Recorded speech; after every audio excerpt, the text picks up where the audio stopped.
Hey there, tonight, we're going on a journey unlike any other, a gentle drift through the entire story of humanity, from the first sparks of consciousness in the ancient African plains, to the rise of cities, empires, and everything in between. Ever wondered how we went from picking up stones to launching satellites, from painting on cave walls to writing symphonies, falling in love, building civilizations, and dreaming of the stars? You're about to find out, but not with fast facts or flashy drama.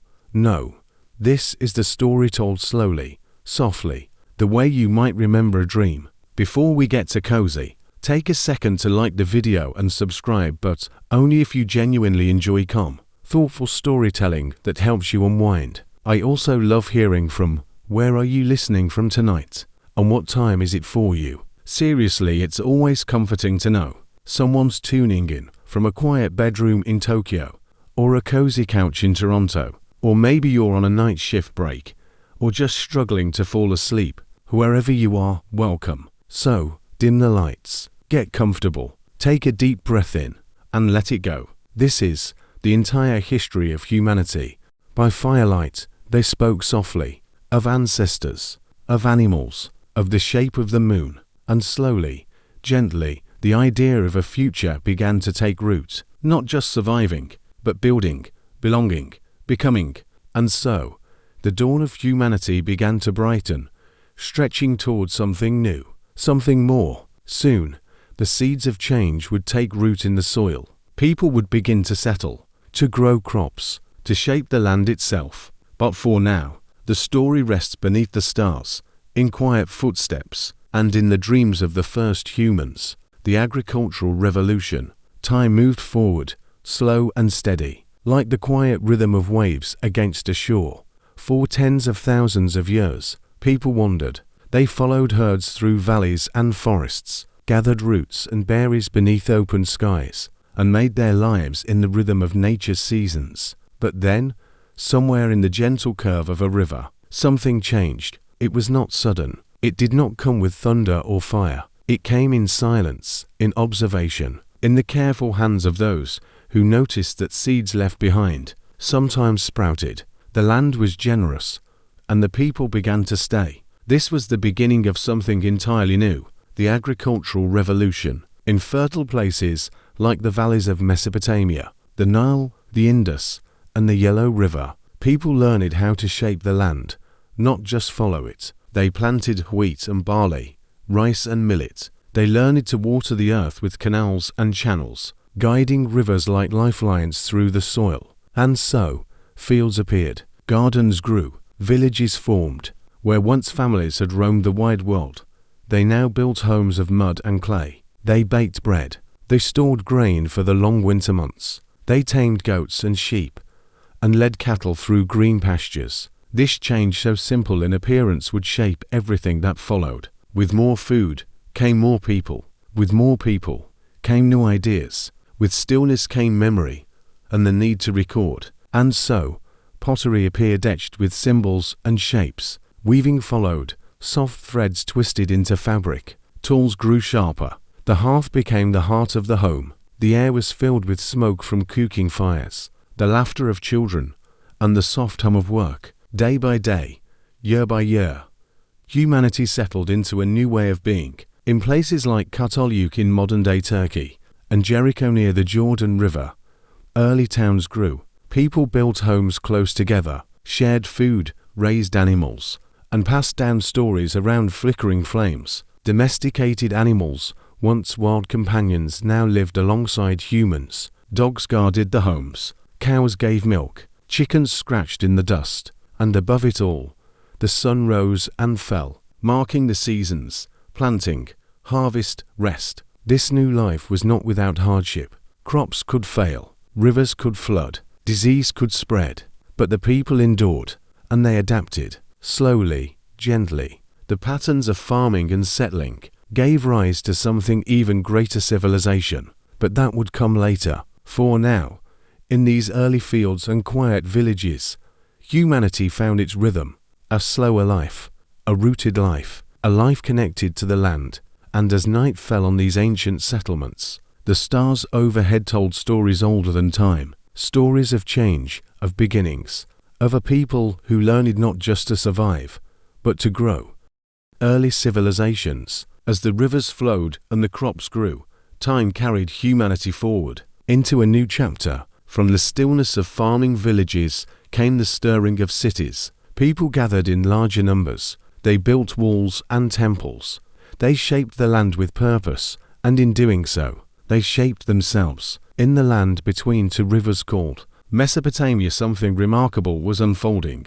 Between the Tigris and Euphrates, the first cities rose like islands in a sea of fertile soil.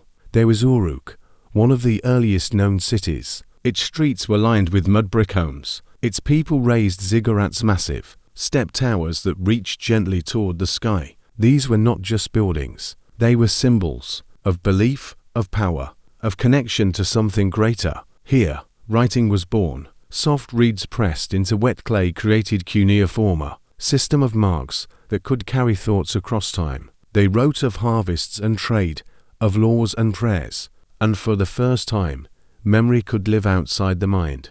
Far to the west, along the steady flow of the Nile, another civilization flourished, ancient Egypt. Here, the river was life itself. Each year, it flooded gently, bringing rich silt to the fields. The people called it a gift, and in its rhythm, they built a world of wonder. They carved temples from stone. They constructed pyramids that still rise against the desert sky. And within those walls, they painted stories of gods, of journeys beyond death, of a life lived with purpose. The pharaohs ruled as divine kings, guiding their people through centuries of peace and challenge. They charted the stars, studied medicine, and built boats to glide across the river's silver path. To the east, in the vast lands of the Indus Valley, great cities like Mohenjo-Daro and Harappa appeared.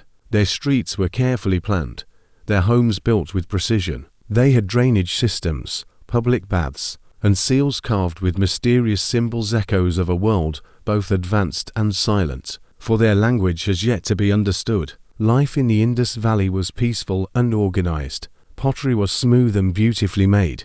Tools were crafted with care. Trade stretched far beyond the cities, connecting them with distant lands. And farther still, in the lands we now call China, dynasties began to rise. The early Xia and Shang dynasties brought bronze tools and oracle bones. They read the future in the cracks of turtle shells and bones heated by fire. Their writing would evolve into one of the world's oldest living scripts. Their music rang out in the courts, soft flutes and bells that echoed in the mountain air. Here, the ancestors were honored with reverence. Kings ruled not just by power, but by the mandate of heaven, a divine right to lead. As long as they ruled with wisdom and justice, across all these early lands, a pattern emerged. People formed governments, built temples, created art and tools, traded with neighbors, and shared stories of gods, of nature, of creation. They watched the stars, they tracked the seasons, they carved symbols into stone, and passed them from hand to hand, generation to generation. In these first civilizations, the heart of humanity beat strong, not just in the great monuments or mighty kings, but in the quiet, daily moments. A potter at their wheel, a farmer in their field, a child listening to a story beneath the moon. These early civilizations laid the foundation for all that would follow. They were the first sparks in the long fire of human history. And though those cities have crumbled, and their people long gone, their echoes remain, in ruins, in rivers, in writings still whispering to us across the ages. And so, the story continues. From these ancient roots, new metals, new tools, and new ideas would soon rise. Humanity was ready to take another step forward, into the age of bronze. Bronze Age and beyond. The sun rose over the ancient world, casting its golden light across rivers, mountains, and open plains. With each passing day, humanity moved forward slowly, steadily, like the rhythm of a quiet drumbeat, from stone to something stronger, something new. Bronze, a soft metal, shaped from copper and tin. When melted and blended, it became harder than what came before. It could be sharpened, shaped, and shined. Tools became stronger, weapons more durable, and with this change came new possibilities. This was the Bronze Age. In Mesopotamia, the people of Babylon watched their cities grow taller. In markets, traders exchanged grain for cloth, pottery for silver, stories for salt. The city hummed with life. Laws were written, carved deeply into stone like those of Hammurabi, who sought justice and order in a growing world. His code was clear, etched for all to see. It was one of the earliest attempts to guide society with fairness. Even if the rules were sometimes harsh, still, it showed a deep longing for peace, for understanding, for structure in a complex world. Further west, in the lands that would one day be Greece, the Minoans flourished on the island of Crete.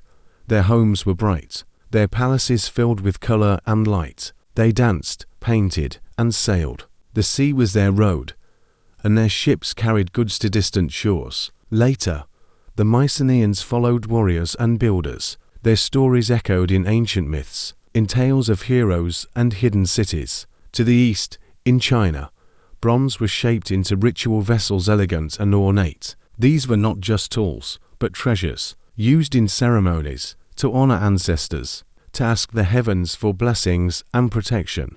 The Shang dynasty ruled with strength and faith, consulting the spirits through cracked bones and fire-kissed shells. Trade routes stretched wider, from Mesopotamia to the Indus, from Egypt to Anatolia. Merchants carried more than goods. They brought stories, knowledge, and ideas. In every corner of the world, people learned from one another. They built roads, dug canals, crafted jewelry from gold and silver. They sang songs passed down through generations. They invented calendars, watched eclipses, and charted the stars to mark the turning of time.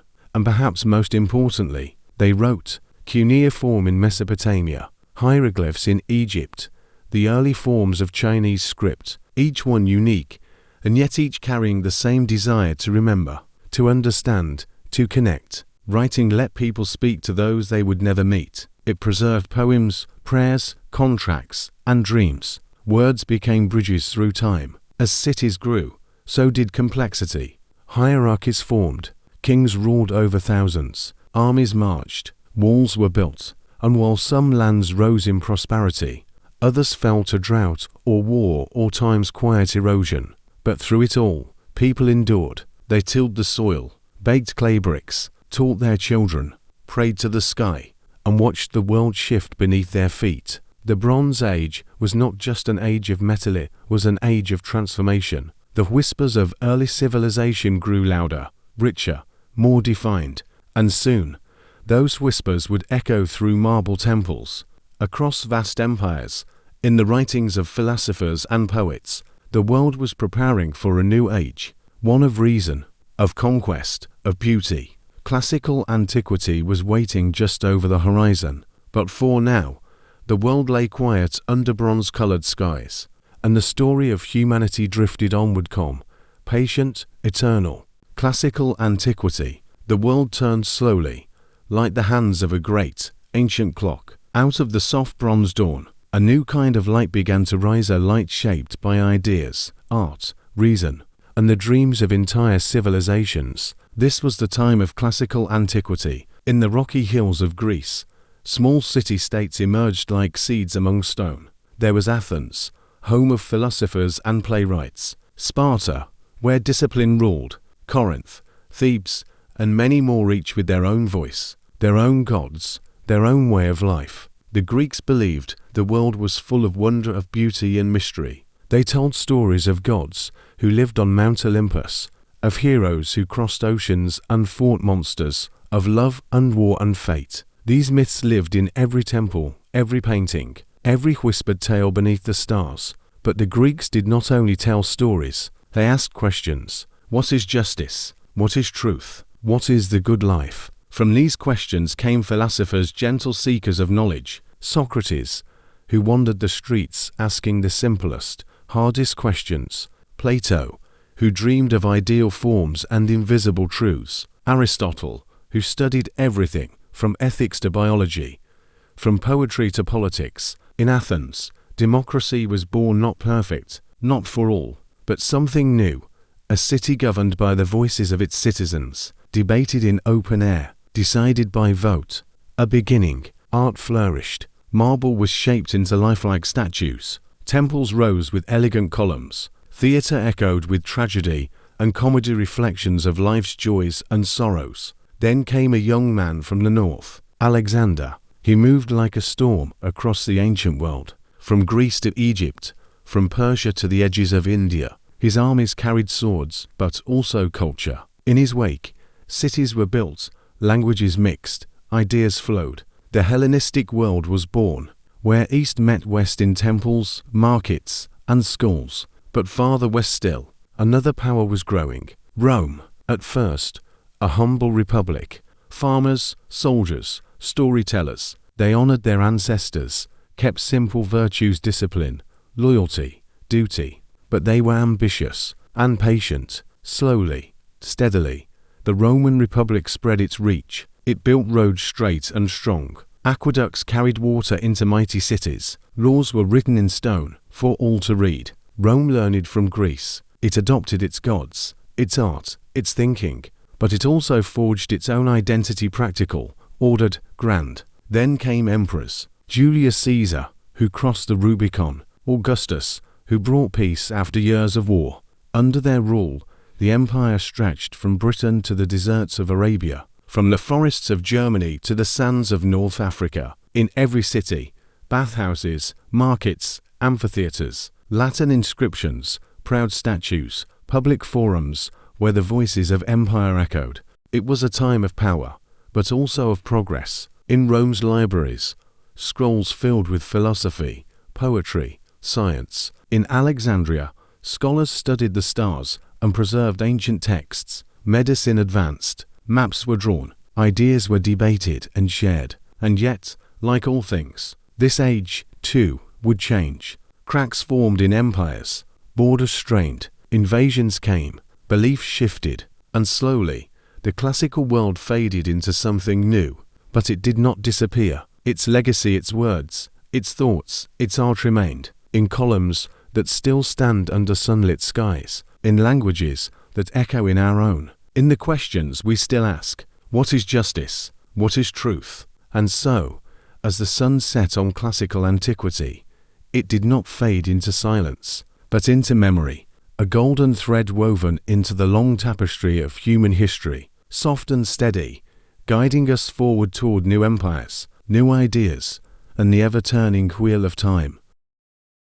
Classical antiquity. The world turned slowly, like the hands of a great, ancient clock. Out of the soft bronze dawn, a new kind of light began to rise, a light shaped by ideas, art, reason, and the dreams of entire civilizations. This was the time of classical antiquity. In the rocky hills of Greece, small city-states emerged like seeds among stone. There was Athens, home of philosophers and playwrights. Sparta, where discipline ruled. Corinth, Thebes, and many more, each with their own voice, their own gods, their own way of life. The Greeks believed the world was full of wonder, of beauty and mystery. They told stories of gods who lived on Mount Olympus, of heroes who crossed oceans and fought monsters, of love and war and fate. These myths lived in every temple, every painting, every whispered tale beneath the stars. But the Greeks did not only tell stories, they asked questions. What is justice? What is truth? What is the good life? From these questions came philosophers, gentle seekers of knowledge. Socrates, who wandered the streets asking the simplest, hardest questions. Plato, who dreamed of ideal forms and invisible truths. Aristotle, who studied everything, from ethics to biology, from poetry to politics. In Athens, democracy was born, not perfect, not for all, but something new. A city governed by the voices of its citizens, debated in open air, decided by vote. A beginning, art flourished. Marble was shaped into lifelike statues. Temples rose with elegant columns. Theatre echoed with tragedy and comedy, reflections of life's joys and sorrows. Then came a young man from the north, Alexander. He moved like a storm across the ancient world, from Greece to Egypt, from Persia to the edges of India. His armies carried swords, but also culture. In his wake, cities were built, languages mixed, ideas flowed. The Hellenistic world was born, where East met West in temples, markets, and schools. But farther west still, another power was growing. Rome, at first, a humble republic. Farmers, soldiers, storytellers, they honored their ancestors, kept simple virtues, discipline, loyalty, duty. But they were ambitious and patient. Slowly, steadily, the Roman Republic spread its reach. It built roads straight and strong. Aqueducts carried water into mighty cities. Laws were written in stone for all to read. Rome learned from Greece. It adopted its gods, its art, its thinking.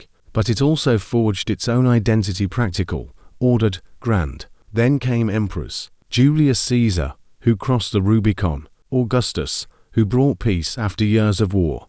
Under their rule, the empire stretched from Britain to the deserts of Arabia, from the forests of Germany to the sands of North Africa. In every city, bathhouses, markets, amphitheaters, Latin inscriptions, proud statues, public forums where the voices of empire echoed. Eastern empires, as the fires of Greece dimmed and the Roman Empire stretched westward. Another world vast and ancient was quietly thriving in the east, a world of great rivers, distant mountains, sacred texts, and golden palaces. This was the age of the Eastern empires. In China, dynasties rose and fell like waves upon the Yellow River. The Zhou had spoken of the mandate of heaven, the belief that rulers led with divine blessing, as long as they were just. When rulers grew cruel or distant, the heavens would shift, and a new dynasty would rise. Then came the Qin. From the heart of their kingdom, they brought unity through discipline. It was here that the Great Wall began, a vast serpent of stone winding across hills and valleys, built to guard against northern tribes. The emperor, Qin Shi Huang, dreamed of immortality. He left behind silent legions of clay soldiers, buried in stillness beneath the earth. The Han followed. Under their long, graceful rule, China blossomed. Silk traveled west across deserts and mountains, connecting distant worlds. Scholars recorded the stars. Paper was invented. Confucian ideas shaped daily life. Respect for elders, balance in all things, harmony in family and state. While empires rose in the east, great kingdoms also flourished in the south. In India, the Maurya Empire brought unity to a vast and diverse land. Chandragupta built the foundation, but it was his grandson Ashoka who left a deeper mark. After a great and terrible war, Ashoka chose peace. He embraced Buddhism and spread its teachings far and wide of compassion, non-violence, and mindfulness. Stone pillars still stand where he once placed his edicts, inscribed with gentle words, reminders of kindness and duty. Later came the Gupta Empire, a golden age of science, poetry, and art. Mathematicians wrote of zero, of infinity. Astronomers charted planets and eclipses. Sculptors carved gods from stone, serene and eternal. Farther west, in Persia, the Great Achaemenid Empire spread across 3 continents, vast and multicultural. Its kings, like Cyrus the Great and Darius, ruled not just with power, but with tolerance. They respected local customs, languages, and faiths. They built roads, united people, and kept the peace through fairness and law. The royal road stretched for thousands of miles, dotted with inns and guards. Messengers could ride from one end of the empire to the other in a matter of days. In their capital at Persepolis, carved walls told the story of many peoples, side by side, each bearing gifts, each honored. To the east of China, in the lands of Korea and Japan, early kingdoms took shape. In Korea, the 3 kingdoms Goguryeo,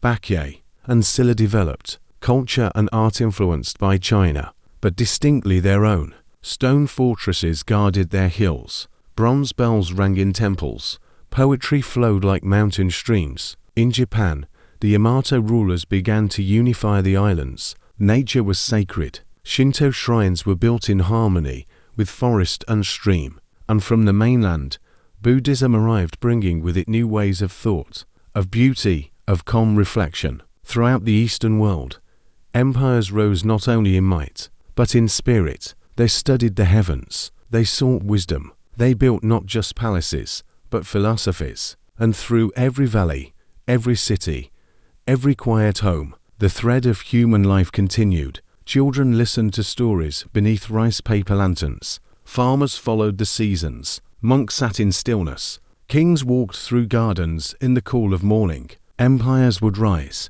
they would fall, but their echoes gentle, enduring still hum through time. They remind us of balance, of beauty, of the quiet power of wisdom, passed down through generations. And as the moon rose above palace rooftops and temple gates, the world of the East continued its steady, graceful journey into the next age.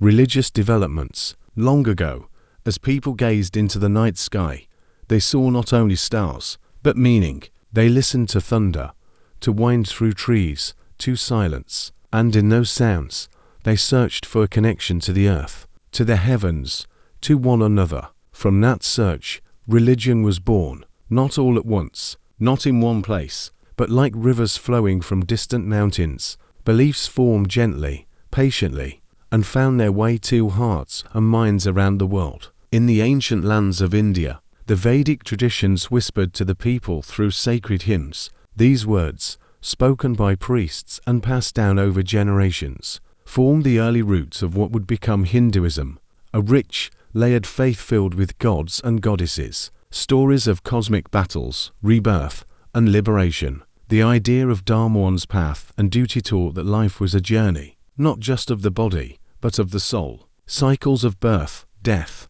and rebirth shaped existence, like the rising and setting sun. From this land also came Siddhartha Gautama, prince who walked away from his palace and all its comforts in search of something deeper.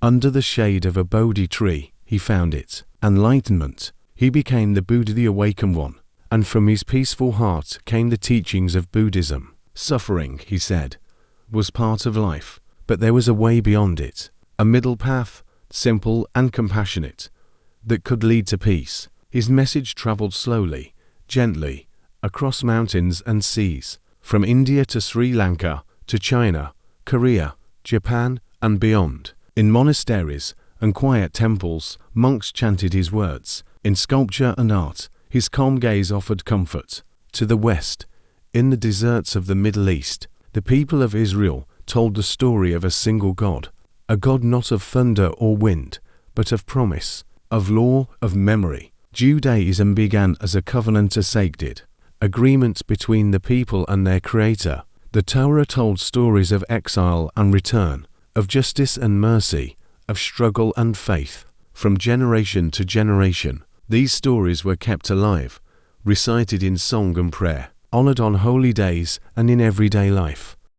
Then, in the gentle hills of Galilee, a teacher walked among fishermen and farmers. He spoke of love, of forgiveness, of turning the other cheek. His name was Jesus of Nazareth. To many, he was a healer, a guide, a light in uncertain times, and though he died young, his message did not fade. His followers told his story, and Christianity began to spread first quietly, then widely, across cities, across empires. Catacombs became churches. Persecution gave way to devotion. Soon, cathedrals rose into the sky. Candles flickered in stone chapels. Songs echoed through stained glass windows. A few centuries later, in the warm sands of Arabia, a voice rose once more. The Prophet Muhammad spoke of submission not to rulers, not to wealth, but to the will of one God. He reminded his people of justice, of charity, of prayer. Through his words, the Quran was revealed rich in rhythm, deep in meaning. Islam began to flourish. From Mecca to Medina, from Persia to Spain, its message spread with clarity and strength, that all people are equal before God, and that peace, mercy, and community are sacred. With religion came more than faith. It brought beauty. Mosques with graceful arches, monasteries tucked into hillsides, temples glowing with candles and quiet prayers, music, calligraphy, poetry, compassion, study, service. And no beliefs differed. There was always a common thread, a longing for purpose, a hope for peace, a wish to understand life's mysteries and to find comfort in the unknown. In the stillness of night, across centuries and continents, people have bowed their heads and whispered to the divine, seeking guidance, seeking love, seeking rest. And so, these spiritual traditions, like gentle currents, have shaped the hearts of millions, They remind us that we are not alone, that the journey of humanity is also a journey of the soul. As the stars shine above quiet temples and sacred texts, the world keeps turning, softly, steadily, and history continues to breathe through faith, through wonder, and through the silent prayers that rise with the night air. The medieval period. Time moved forward. The ancient empires had grown and faded, leaving behind ruins, ideas, and echoes. A new chapter began marked by faith, fortresses, and the quiet hum of life continuing in fields, in monasteries, in markets, and under starry skies. This was the medieval period. In the Eastern Mediterranean, the city of Constantinople stood like a jewel between worlds. Once the heart of the Roman Empire, it became the center of the Byzantine Empire, a bridge between East and West. Its domes gleamed in the sunlight. The Hagia Sophia, vast and silent, welcomed prayers that echoed like waves inside its golden walls. Art was rich with symbolism. Mosaics glittered with saints and angels, and Greek and Roman learning was carefully preserved by scribes, one delicate page at a time. To the south, in lands shaped by desert winds and river valleys, a golden age was dawning in the Islamic world. From Damascus to Baghdad, from Cairo to Cordoba, cities thrived with music, science, and poetry. Scholars translated texts from Greece, India, and Persia, weaving knowledge into new discoveries. They charted stars, refined medicine, calculated mathematics. The concept of algebra, the beauty of Arabic calligraphy, the intricate design of geometric art all flourished in this world of curiosity and devotion. At night, in quiet libraries lit by oil lamps, readers turned pages made of parchment and dreams. In Europe, life moved to a slower rhythm. Stone castles rose on green hills, and cathedrals stretched toward the sky. Villages dotted the countryside. Life was often hard, but it was full of stories, tradition, and the steady cycle of seasons. The feudal system shaped society. Kings and queens ruled from courts. Knights swore oaths of loyalty. Farmers, or serfs, tended the land and found meaning in their daily tasks, plowing, sowing, harvesting, always under the gaze of the church steeple. The church was the great thread that wove through every life. In soaring Gothic cathedrals, with stained glass glowing like jewels, people gathered to sing, to pray, to hope. Monks and nuns lived in quiet monasteries, tending gardens, copying manuscripts, and offering peace to travelers and the sick. Even during difficult times, plagues, wars, and famine, there was also beauty. Legends were told of King Arthur and the Knights of the Round Table. Troubadours sang ballads in castle halls. Tapestries were woven with dragons, saints, and forest scenes. In faraway lands, the Silk Road linked worlds together. This ancient network of trade stretched from China to Europe, passing through mountains, deserts, and cities filled with spices, silk, porcelain, and stories. Caravans moved slowly, like ships across sand. Traders and pilgrims shared food and tales around fires under the stars. Ideas passed between languages, art crossed borders, cultures blended.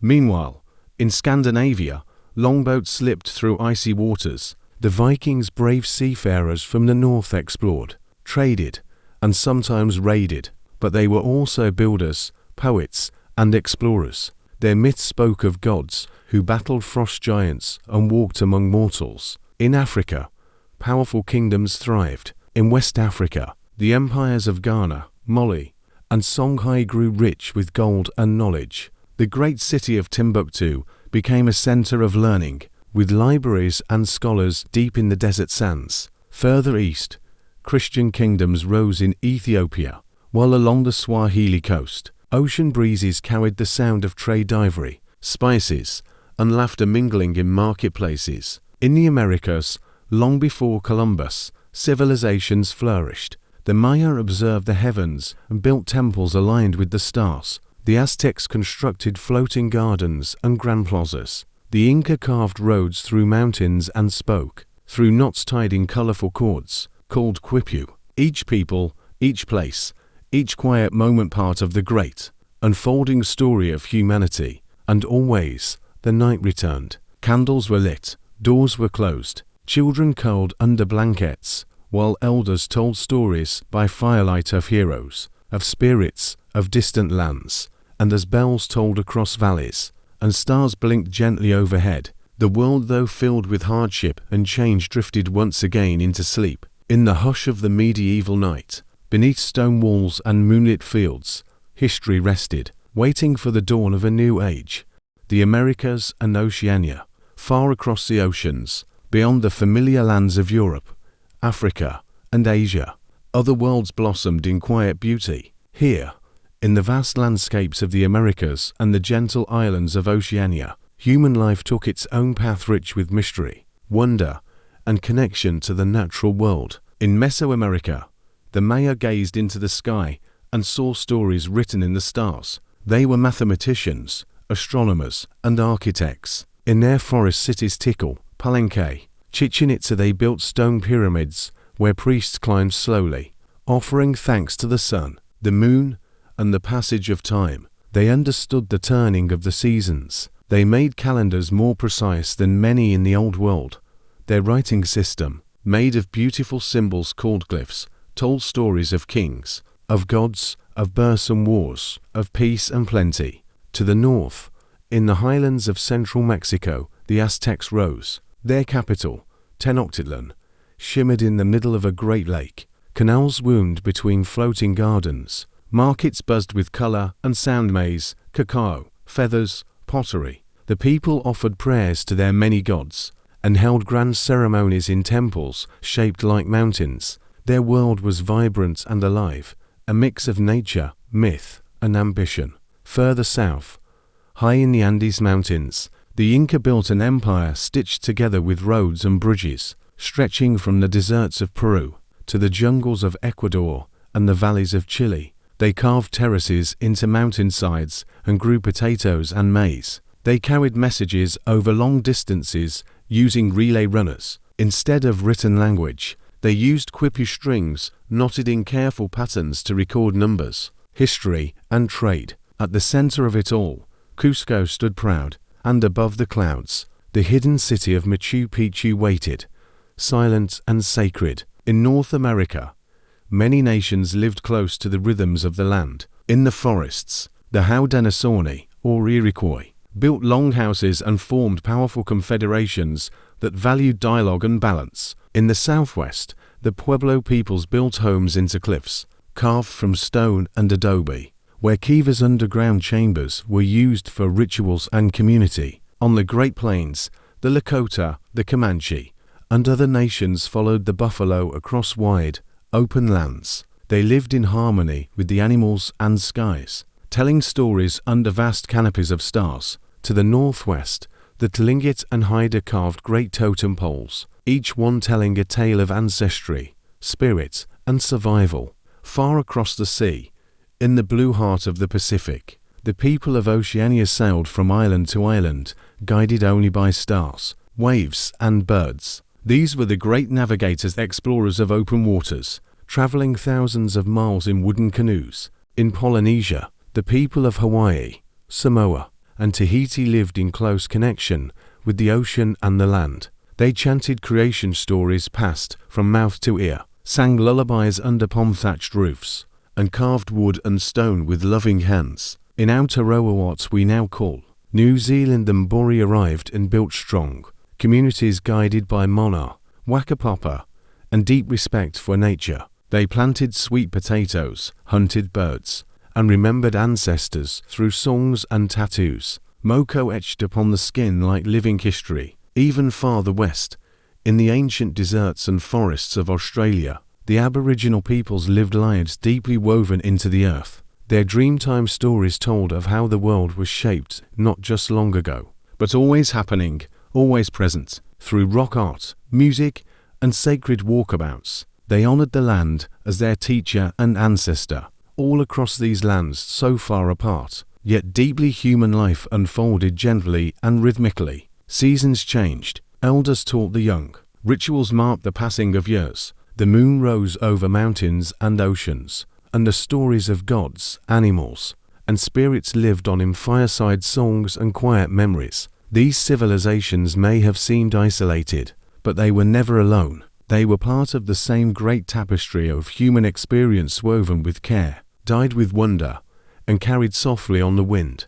And as waves lapped against distant shores, and canoes rocked in gentle harbors, the people of the Americas and Oceania looked up to the same stars, and dreamed the same dreams.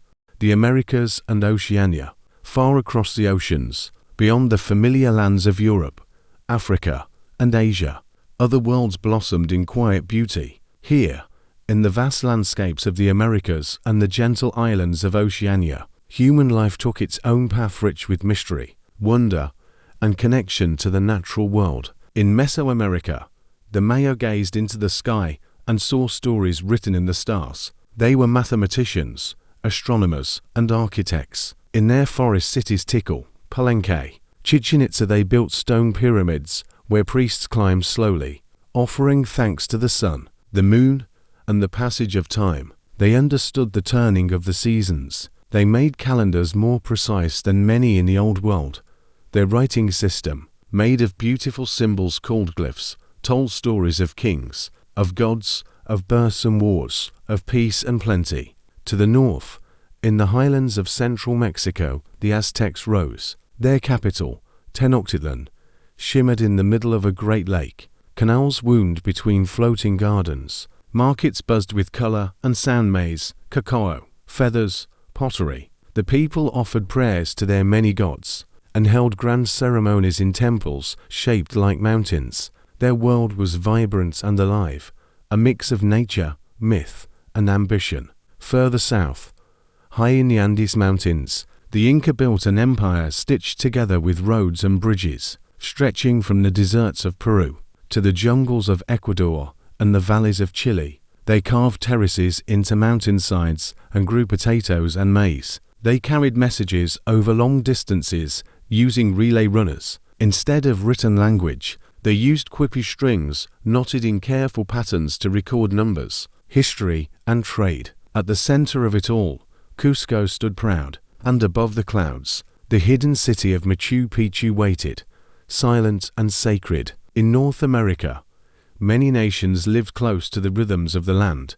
In the forests, the Haudenosaunee, or Iroquois, built longhouses and formed powerful confederations that valued dialogue and balance. In the southwest, the Pueblo peoples built homes into cliffs, carved from stone and adobe, where Kiva's underground chambers were used for rituals and community. On the Great Plains, the Lakota, the Comanche, and other nations followed the buffalo across wide, open lands. They lived in harmony with the animals and skies, telling stories under vast canopies of stars. To the northwest, the Tlingit and Haida carved great totem poles, each one telling a tale of ancestry, spirit, and survival. Far across the sea, in the blue heart of the Pacific, the people of Oceania sailed from island to island, guided only by stars, waves, and birds. These were the great navigators, explorers of open waters, traveling thousands of miles in wooden canoes. In Polynesia, the people of Hawaii, Samoa, and Tahiti lived in close connection with the ocean and the land. They chanted creation stories passed from mouth to ear, sang lullabies under palm-thatched roofs, and carved wood and stone with loving hands. In Aotearoa, what we now call New Zealand, the Mbori arrived and built strong communities guided by mana, whakapapa, and deep respect for nature. They planted sweet potatoes, hunted birds, and remembered ancestors through songs and tattoos. Moko etched upon the skin like living history. Even farther west, in the ancient deserts and forests of Australia, the Aboriginal peoples lived lives deeply woven into the earth. Their Dreamtime stories told of how the world was shaped not just long ago, but always happening, always present. Through rock art, music, and sacred walkabouts, they honored the land as their teacher and ancestor. All across these lands so far apart, yet deeply human life unfolded gently and rhythmically. Seasons changed, elders taught the young, rituals marked the passing of years. The moon rose over mountains and oceans, and the stories of gods, animals, and spirits lived on in fireside songs and quiet memories. These civilizations may have seemed isolated, but they were never alone. They were part of the same great tapestry of human experience woven with care, dyed with wonder, and carried softly on the wind. And as waves lapped against distant shores, and canoes rocked in gentle harbors, the people of the Americas and Oceania looked up to the same stars, and dreamed the same dreams. Ships left Portugal and Spain, England and France, cutting through winds and waves. They reached the shores of Africa, the Americas, and the islands of the East. Some came to trade, others came to conquer, many came simply to understand. Maps grew fuller. Worlds once unknown became linked by the tides of travel and time. The age of exploration had begun, but it was not just about gold or spices or territory. It was also about questions. What lies beyond the horizon? What makes us human? How can we live better lives? The Renaissance and the Enlightenment did not bring answers to every question, but they gave humanity permission to wonder, to look outward to the stars, to distant lands, and inward to the mind, to the soul. Candles glowed on wooden desks, pens scratched gently on parchment, painters dipped brushes in vibrant color, and slowly, the world awakened to itself. It was a quiet revolution, a rebirth not of swords, but of sight. And as the centuries turned, this gentle light would grow brighter, still leading the world ever onward, into invention, into discovery, and into dreams. Colonial expansion. As sails filled with wind and the compass pointed outward, the world began to connect in new and far-reaching ways. This was the age of colonial expansion, a time when ships crossed oceans, not just to explore, but to settle, to trade, and to claim. European powers Spain, Portugal, England, France, and the Netherlands set their sights beyond their borders. The seas became pathways to distant shores, and coastlines once unknown became familiar to new eyes. In the late 1400s, Christopher Columbus, sailing under the Spanish flag, crossed the Atlantic and arrived in the Caribbean. Though he believed he had reached Asia, he had in fact come upon the edge of the Americas, lands long inhabited by rich and diverse civilizations. His voyage marked the beginning of a great and complicated meeting of worlds. From Europe came horses, iron tools, and written languages. From the Americas came maize, potatoes, tomatoes, and cacao. This exchange, known as the Columbian Exchange, reshaped diets, economies, and ecosystems on every continent it touched. But not all was peaceful. Colonialism brought conquest. It brought slavery, disease, and suffering. Millions of indigenous peoples were displaced or lost their lives to war and illness. The impact was deep, lasting, and painful, a shadow that still lingers in the world's shared memory. Still, even within this time of upheaval, people lived, adapted, and endured. In the Americas, new cultures emerged blending native traditions, African roots, and European influences. Music, language, food, and faith intertwined, forming something entirely new and profoundly human.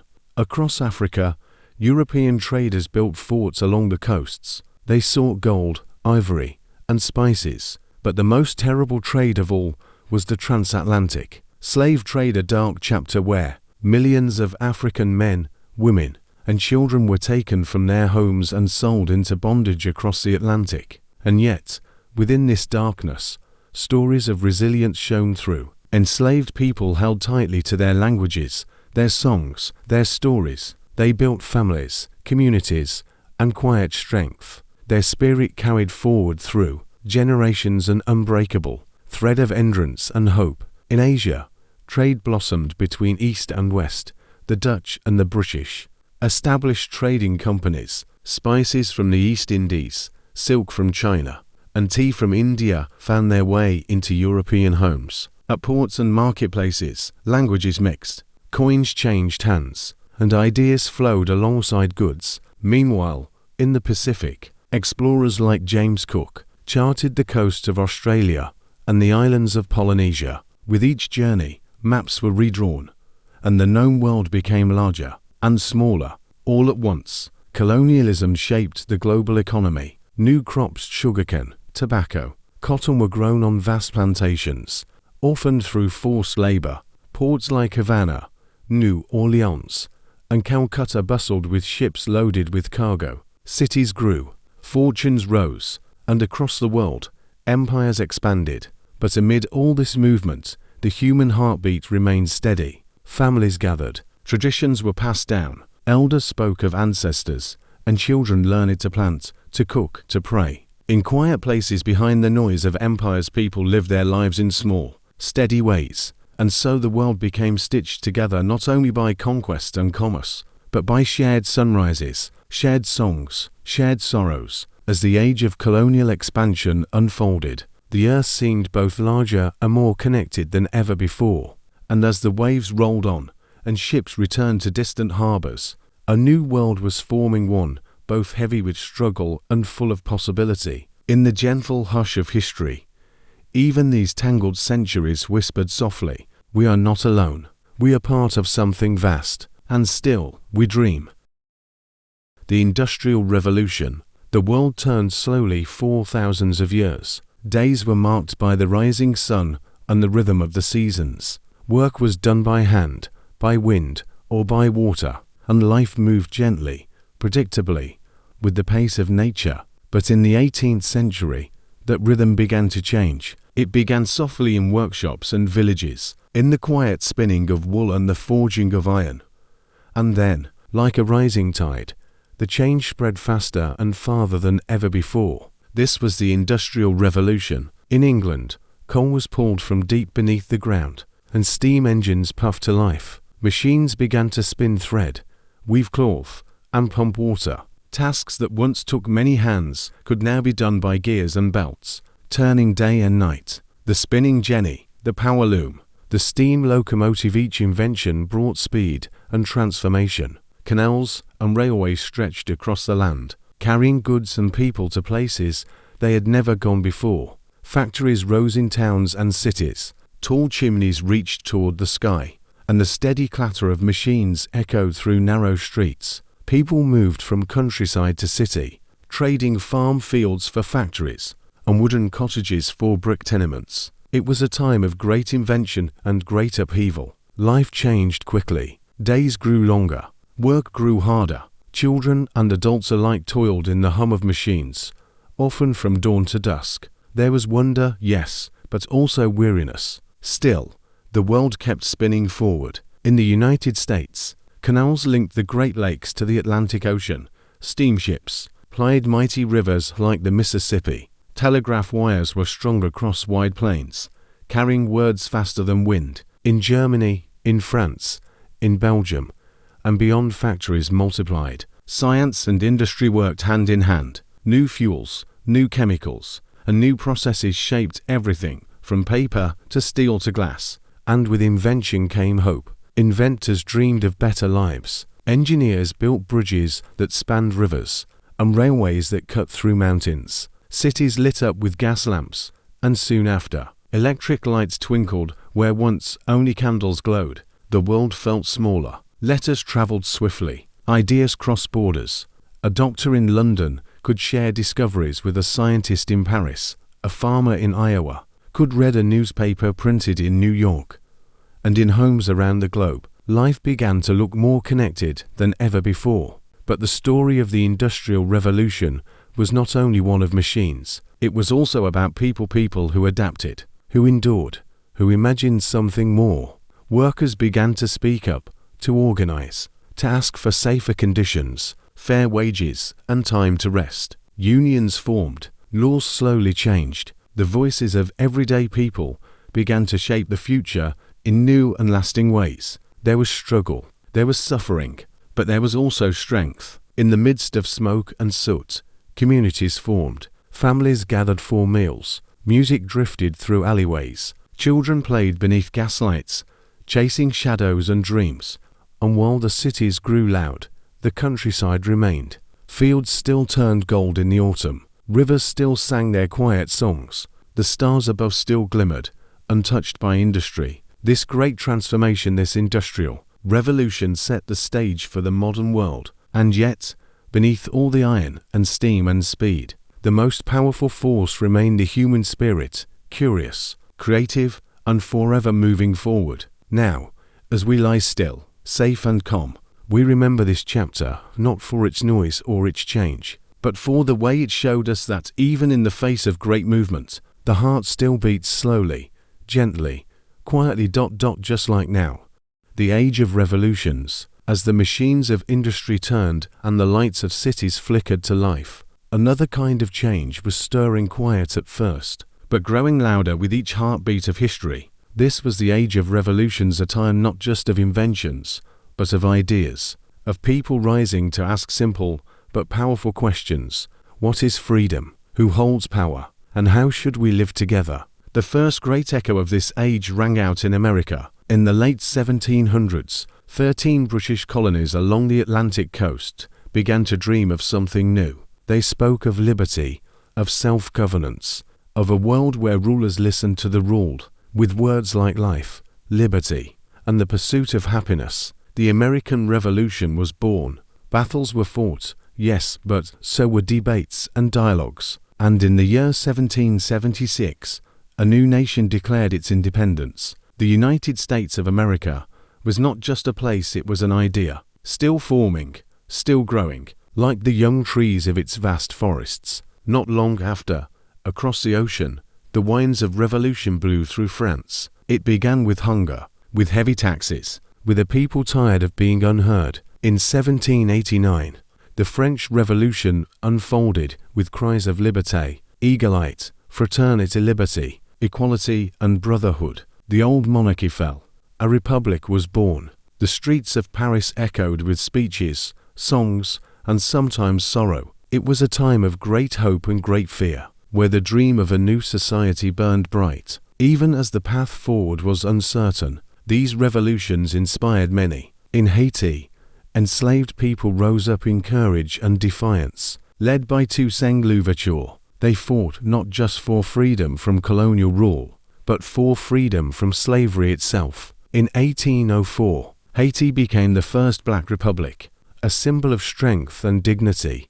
Across Latin America, revolution followed. Leaders like Simon Bolivar and José de San Martin envisioned independent nations. From Mexico to Argentina, people dreamed of sovereignty, of breaking from distant empires and building homes of their own. And all the while, the ideas behind these revolutions spread quietly, like seeds on the wind. Pamphlets were read by candlelight, speeches echoed in town squares. People gathered to talk, to question, to hope. This was a time of political philosophy, too. Thinkers like Mary Wollstonecraft wrote about the rights of women.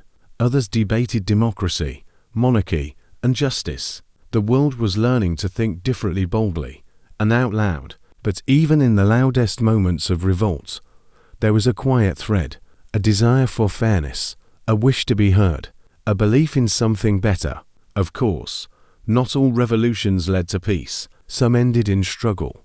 Others led to new kinds of rule, or new battles. Change, as always, came slowly and sometimes painfully. And yet, the spirit of this age left a lasting impression. It reminded us that history is not just made by kings and empires, but by ordinary people, by voices that rise together, by ideas too powerful to stay silent. Now, as you drift, safe and still, you might imagine those first sparks of freedom, small at first, but glowing brighter with each passing year. In a world once ruled by the few, these revolutions whispered a new truth, that the many matter, that we all have a place in the story, and that even in sleep, the dream of a better tomorrow endures.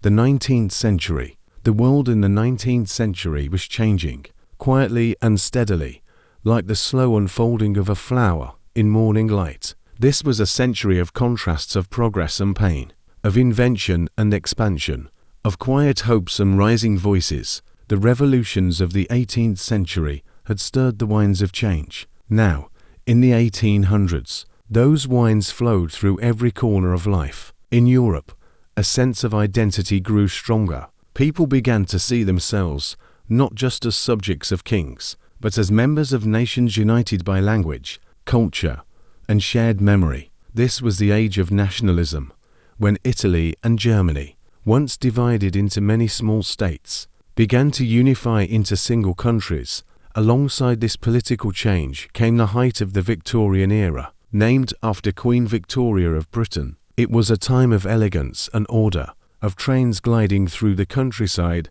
and letters sent across oceans, streets lit with gas lamps, parlours filled with books, music halls echoing with laughter. But behind the fine manners and polished shoes were deeper shifts. The Industrial Revolution continued to grow. Cities swelled, smoke curled from factory chimneys, telegraph lines crisscrossed continents, sending messages in moments where once they took weeks. Steamships crossed the Atlantic, railroads stitched together countries, and invention blossomed. The sewing machine, the typewriter, the telephone, new medicines like vaccines and anesthesia, new discoveries like electromagnetism and evolution. The 19th century believed in progress, that the world could and would keep getting better. But not all was light. This was also the century of imperialism. Powerful nations, especially in Europe, expanded their empires into Africa and Asia. The scramble for Africa divided the continent among European powers with little regard for the people who live there. Borders were drawn with rulers not understanding. Resources were taken, cultures were changed, and resistance quiet or bold rose in many places. In Asia, empires like China and the Ottoman Empire faced challenges from within and from abroad. In India, British rule deepened, bringing railroads and reforms, but also control and tension. Still, people adapted, they endured, they dreamed. In America, the 19th century was shaped by westward expansion, by invention, and by civil conflict. In 1861, the American Civil War began a deep struggle over the soul of the nation, especially over slavery. For 4 years, brother fought brother, cities burned, fields were stained with sorrow. But in 1865, the war ended and slavery, in law, was abolished. The road to justice was long and remains unfinished, but a turning point had been reached. Meanwhile, in Japan, a quiet transformation was beginning. After centuries of isolation, the country opened to the world. With the Meiji Restoration, Japan modernized, rapidly adopting Western technologies while holding tightly to its traditions. In just a few decades, it became a rising power. Throughout the world, women began to organize in salons and sewing circles, in speeches and suffrage marches. They asked to be heard. The seeds of women's rights were planted, seeds that would bloom in the years to come. The 19th century was also a time of great art. Writers like Charles Dickens, Leo Tolstoy, and Emily Dickinson captured the beauty and hardship of everyday life. Painters like Monet and Van Gogh played with color and light. Composers like Chopin and Tchaikovsky filled halls with emotion. And so, amid all the change, people still found time to create, to imagine, to rest. They sat by fires and read poetry. They strolled through parks on quiet Sundays. They watched the stars and listened to the wind through trees. In the stillness of night, they too looked back on revolutions, on machines, on memories, and looked forward to the mysteries of the future. As you rest now, drifting in calm, the 19th century lies behind like a soft quilt of moments, stitched with triumph, sorrow, discovery, and hope. And gently, peacefully, we turn the page. Early 20th century. The 20th century began not with a roar, but with a murmur. There was a quiet hope in the air, belief that the progress of the past would carry humankind into an age of peace, invention, and understanding. The early 1900s shimmered with promise. Cities sparkled with electric lights. Automobiles chugged down cobbled streets. Airplanes, delicate and strange, lifted slowly into the sky. Telephones connected distant voices. Radios whispered music and news across the air. In homes and cafes, people read poetry, listened to jazz, and dreamed of what might come next. It was an era of beauty and boldness. In Europe, grand boulevards and elegant theatres stood side by side, with quiet alleyways and humble homes. The World's Fairs showed off dazzling new technologies. Artists like Picasso and Klimt challenged the eye with new forms and colors. Writers like Virginia Woolf and Franz Kafka explored the deep corners of the human soul. But beneath the surface, old tensions stirred. Alliances were made in secret. Empires competed for land and pride. Nationalism grew louder. And then, like a sudden storm, it came. World War I. In the summer of 1914, after the assassination of Archduke Franz Ferdinand, Europe plunged into war. It was unlike anything the world had seen. Trenches stretched 4 miles across fields, once full of wheat and flowers. Soldiers huddled in mud. The air filled with the sound of shells, the silence between battles, and the distant cry of longing for home. 4 years of hardship, 4 years of loss. But even in darkness, humanity held on. Letters were written with trembling hands. Songs were sung in quiet barracks. In the stillness of night, people remembered gardens, laughter, and the feel of sunlight on the skin. And in 1918, the war ended.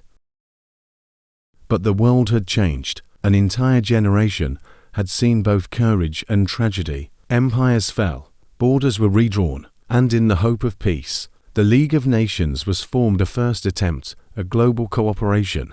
The years that followed were a time of rebuilding, of reflection, and of remarkable creativity. This was the interwar period, a time of contrasts. In the 1920s, called the Roaring Twenties, cities danced, just played in crowded clubs. Women wore shorter dresses, and artists painted with bold strokes. It felt, for a moment, like the world had remembered how to laugh. But not everyone shared equally in that joy. And far across the Atlantic, another storm was gathering. In 1929, the Great Depression began. Banks failed, jobs vanished, streets grew quiet as families struggled to make ends meet. Across the world, from the United States to Germany to Japan, people waited in long lines and held tight to hope. Still, the human spirit flickered.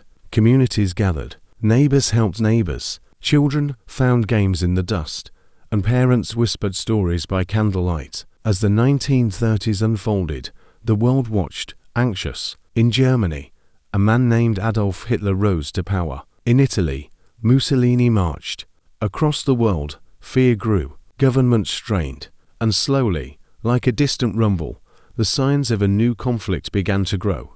But for now, in this moment of stillness, let us pause. Let us hold gently to the memories of the early 20th century, the first flight, the quiet bravery of soldiers, the laughter of the 1920s, the silent strength of those who endured the Depression. Even in times of trial, people kept planting gardens, kept writing poems, kept loving, living, and looking up at the stars. And now, as you close your eyes, let these echoes of the past rock you gently to sleep. The century would continue, but for now, we rest in the soft hush between chapters. Modern conflicts, history, like the sea, moves in waves, and as the 20th century entered its middle decades, the tides of conflict began to rise once more, this time larger, louder, and deeper than before. The world was still healing from the First World War, when a new and greater storm gathered. One built not only from politics and borders, but from hatred, fear, and ambition. This was World War II. It began in 1939, when Germany, under Adolf Hitler, invaded Poland. The world held its breath. In the years that followed, battles swept across Europe, Asia, Africa, and the Pacific. Cities once filled with laughter fell silent. Streets darkened. Millions of soldiers marched. Civilians sought safety in cellars and distant lands. And in quiet places, people hoped only to survive. But even in darkness, lights remained. Bravery emerged in the quietest ways. In those who hid neighbors, who spoke out against injustice, who chose kindness when cruelty was easier. The Holocaust, one of history's deepest tragedies, showed the unimaginable cost of hatred. But even here, there were those who resisted, who whispered hope in places meant to break the human spirit. The war ended in 1945. After 6 long years, cities lay in ruins, families mourned. Yet in the silence that followed, the world came together to say, never again.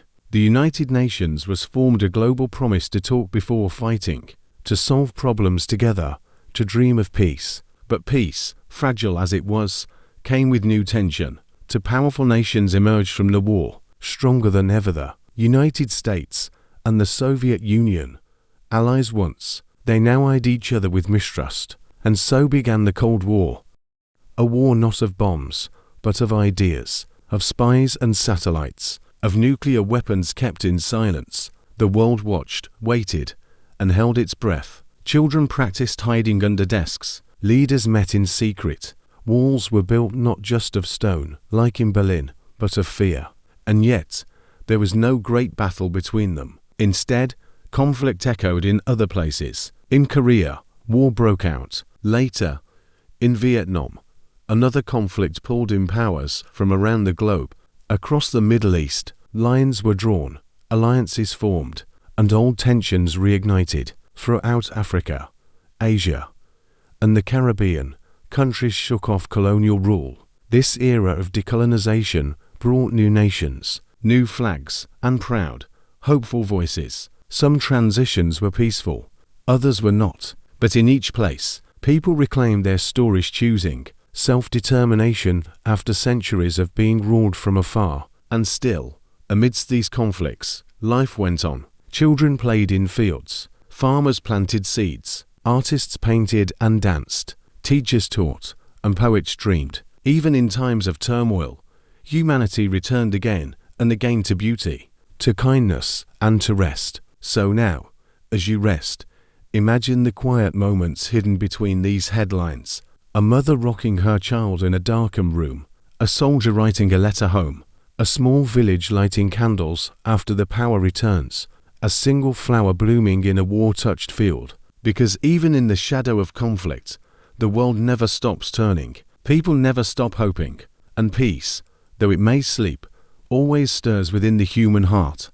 Globalization. As the dust of war slowly settled and the world began to exhale, a new era began to take shape. An era where borders mattered less than before, where ideas could travel faster than ships or trains, and where distant strangers could suddenly feel like neighbors. This was the age of globalization, a quiet revolution, one not led by armies, but by cables, containers, and connections. The United Nations, born in the wake of war, grew into a place where nearly every country had a seat and a voice. While not perfect, it stood as a symbol of the world's growing desire to work together to build, to share, to solve. Around the globe, economies became more deeply connected. Goods made in one country were shipped to another and sold in a third.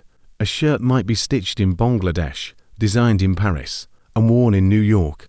A single computer could have parts from 5 continents, working together in silent harmony. Trade agreements, air travel, and shipping routes wove together a vast and invisible web linking markets, industries, and people. And with each passing year, the world felt a little smaller. One of the most powerful threads in this tapestry was communication. First came satellites, stretching across the sky like quiet guardians. Then came the internet, a wonder of wires and code. With just a click, people could read news from distant lands, share stories, and speak across oceans. You could wake up in Tokyo, call a friend in Cairo, and read a poem from Brazil, all before breakfast. This digital connection began to shape cultures, too. Movies, music, and books moved easily from country to country. A child in India could dance to a song from South Korea. A teacher in Canada might use a lesson plan written in Kenya. Cultures mingled, sometimes blending, sometimes clashing, but always growing. Yet globalization also brought challenges. Factories moved to where labor was cheapest. Jobs in one country disappeared, while new ones appeared in another. Some communities thrived, others struggled. The world sped up, and not everyone could keep pace. Languages, customs, and local traditions sometimes faded beneath a wave of global sameness. And as borders softened for goods and information, they often hardened for people. But through it all, something beautiful emerged, a growing sense that we, as humans, share far more than we once believed. We share stories, we share struggles, we share the blue sky and the rising seas. And with globalization came a deeper awareness of the planet itself. People began to understand that our environment, the forests, oceans, and air we breathe, connects us all. That climate, like kindness, crosses every border. Movements rose to protect the earth. Scientists, activists, and everyday people called for change to reduce pollution, to conserve, to live more gently on this shared home. Even as cities grew taller and faster, many turned inward seeking balance, sustainability, and peace. In this globalized world, there were moments of unity unlike any before. Concerts broadcast around the world, peacekeepers working side by side, international aid rushing to distant disasters. A photograph of Earth, taken from the moon, small, blue, and delicate. It reminded us, this planet is not divided, it is one. And so, as you rest now, held in quiet, you are also held in history. A history that has brought us from scattered tribes to connected nations, from cave walls to digital screens, from lonely voices to a shared human song. Close your eyes and imagine the gentle pulse of connection, one heart to another, one breath to the next, one world dreaming together. The information age. And then, almost quietly, the world stepped into a new era. It began with flickers of green text on dark computer screens, with soft whirring modems and blinking lights, with minds full of questions, and hands typing quietly in the night. This was the dawn of the information age, a time not of empires or armies, but of data, of ideas moving faster than ever, of knowledge at our fingertips. The computer, once the size of a room, became small enough to sit on a desk, then in a lap, then in a pocket. These machines, once built for math and science, became tools for every part of life: writing, art, music, medicine, communication. With every click and keystroke, the world grew more connected. The internet invisible, yet vast wove a net of information across the globe. Websites became libraries without walls. Emails replaced letters, whispering through wires at the speed of thought. Messages bounced across oceans in seconds. And slowly, the digital world became part of our own. Social media let friends and strangers share their lives. A photograph of breakfast, a laugh from across the world, a message of hope during a quiet night. The boundaries between people began to blur, between teacher and student, between creator and audience, between dreamer and doer. In this age, knowledge bloomed. Medical science made great leaps curing diseases once feared. Robotic surgeries, telemedicine, and vaccines saved lives across continents. Space exploration returned, with rovers on Mars and telescopes gazing deep into the universe. Astronauts, floating in silence, looked down on Earth with awe. At the same time, questions began to grow. How much technology is too much? Do we still hear the wind in the trees? Do we remember to look up from our screens? And yet, when used with care, these tools helped us rediscover what matters. A video call between grandparents and grandchildren. A teacher in one country guiding a student in another. Art, music, and stories shared in the quiet hours of the night. In the information age, the world became both vast and small, filled with endless knowledge, but also simple moments. A lullaby from across the world. A digital campfire of stories and shared dreams.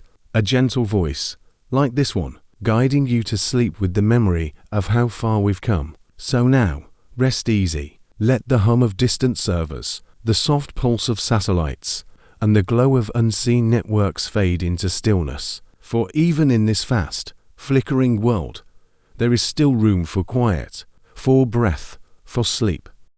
Contemporary world. Now, we arrive at the present, not with trumpets or fanfare, but with a soft breath, with the quiet unfolding of now.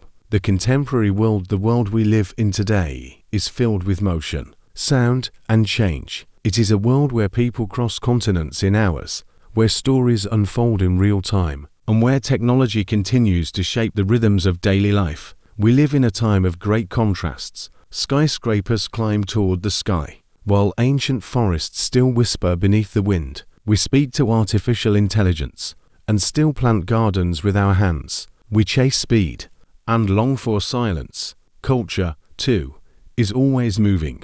Music blends traditions from many lands. Languages mix. Art speaks in pixels and paint. Around the world, people question, create, and care. Voices rise for justice, for climate, for freedom. People march peacefully, write poems, share thoughts across borders. Movements grow, one voice at a time.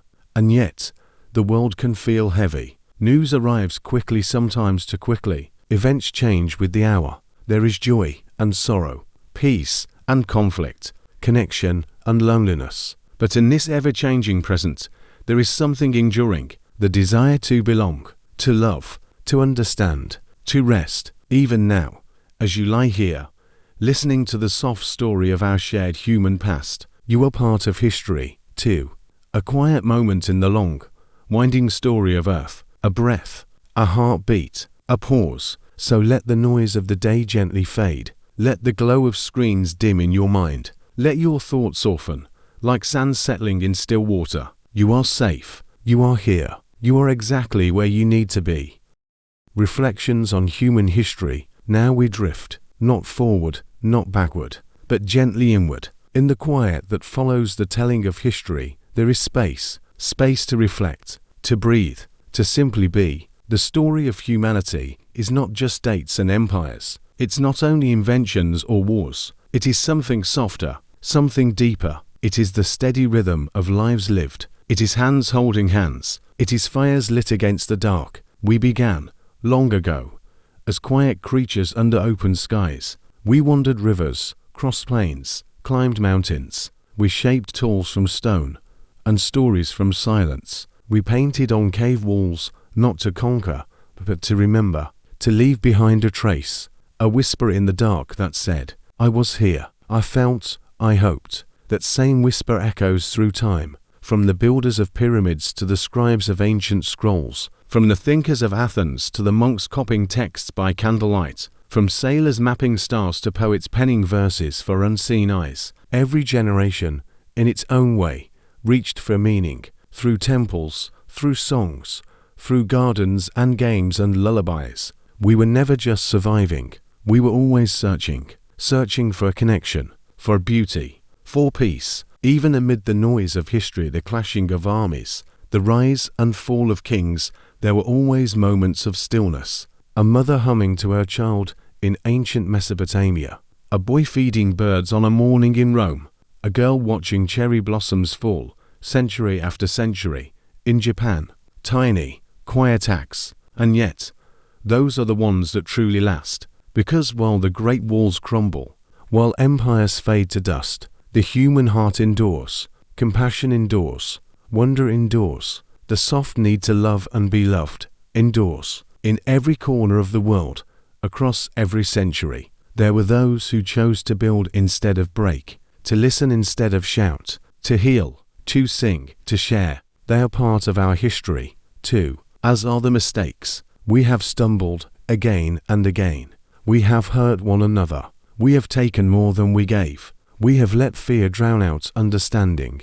But still we learn, we remember, we grow. Each generation inherits the stories of the last. Each one adds its own verse. And now it is your turn. You, too, are part of this long, winding story, not just as a reader of history, but as a living page within it. Your breath tonight is one more breath in the endless flow of human time. Your quiet thoughts are the latest in a million years of quiet thoughts. You are held by the past. You are shaping the future. And in this moment, you are exactly where you need to be. So let the centuries drift like clouds. Let the pyramids and paintings and philosophies gently fade into mist. Let the weight of time lift from your shoulders. The earth still spins. The stars still shine. And you pass safe. Somewhere, deep in time, your ancestors gazed at the same moon. They wondered where they came from. They wondered where they were going.